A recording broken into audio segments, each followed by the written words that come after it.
एक लड़की से बस हल्की सी गलती हो गई, उसका माथा जाकर सीधे पुराने गुरु के माथे से टकरा गया। लेकिन जैसे ही ऐसा हुआ, गुरु के शरीर में धधक रही आध्यात्मिक अग्नि अचानक शांत हो गई। ये देखकर गुरु खुद दंग रह गए। उन्हें यकीन नहीं हुआ कि सामने खड़ी ये मामूली सी साधिका उनके अंदर जल रही आग के दर्द को कम कर सकती है। सच जानने के लिए उन्होंने तुरंत मंत्र चलाया और साधिका को दोबारा अपना माथा अपने माथे से लगाने को कहा। दरअसल पिछली रात साधिका के शरीर में दानवी झर भड़क उठा था। वो दर्द से तड़पते तड़पते बेहोश हो गई थी। उसी समय एक काला सांप जो दवा लेने आया था उसे बेहोशी में देखकर उठा लाया और सीधे गुरु के पास ले गया। गुरु ने एक नजर में पहचान लिया कि ये दानवी झर का असर है। उन्होंने अपने खून की बस एक बूंद उसे पिला दी, क्योंकि उनका खून सैकड़ों झर का इलाज था। कुछ ही देर में साधिका होश में आ गई। जब उसने खुद को गुरु के महल में पाया तो वो घबरा गई और डर भी गई। और तभी गुरु बोले, तुम्हारी हालत देखकर मन कर रहा है कि अभी यहीं तुम्हें खत्म कर दूं। साधिका घबरा कर बोली, नहीं नहीं, आपके हाथ गंदे हो जाएंगे। उसका असली मकसद जानने के लिए गुरु ने उस पर सच बोलने का मंत्र लगा दिया और पूछा, क्या वो उन्हें मारने आई है? लेकिन 21वीं सदी की एक आम नौकरी पेशा लड़की होने के नाते उसका तो बस एक ही सपना था, आराम से पड़े रहना, कुछ न करना। ऊपर से उसे इस शरीर की पुरानी यादें भी नहीं मिली थी। आखिर गुरु को यकीन हो गया कि उसके मन में उन्हें मारने का कोई इरादा नहीं है, इसलिए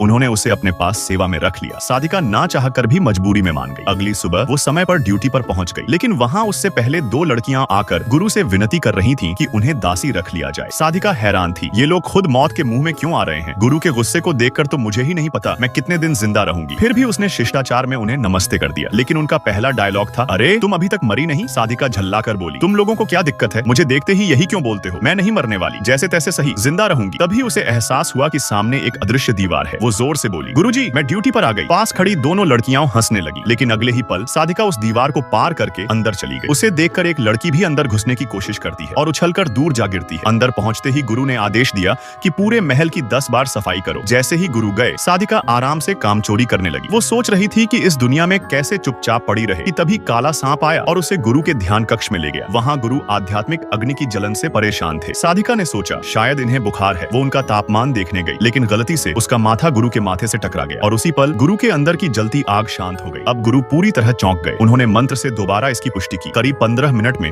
उनकी आग पूरी तरह शांत हो गई। तभी गुरु के मन में एक बड़ा प्लान आया, लेकिन पक्का करने के लिए उन्होंने उसे एक और परीक्षा देने का सोचा। अगले दिन साधिका को एक फूल में पानी देने का काम दिया गया। ये कोई साधारण फूल नहीं था, ये रक्त फूल था, जिसे गुरु ने अपने खून से बनाया था और ये असल में उनका ही एक रूप था। इस फूल की एक पंखुड़ी किसी भी इंसान की 1000 साल की साधना बढ़ा सकती थी। इसी लालच में कई बड़े घरानों ने अपनी लड़कियां सेवा में भेजी थी। सबकी नजर इसी फूल पर थी, लेकिन साधिका को इन सब बातों की बिल्कुल जानकारी नहीं थी और उसकी यही अनजानियत उसे वो चीज दिला देती है जिसका सपना बाकी लोग देख रहे थे। गुरु बोले, इस फूल की पंखुड़ी तुम्हारे लिए इनाम है। फ्री फायर वाले रेड हार्ट और पबजी वाले ब्लैक हार्ट कमेंट करो।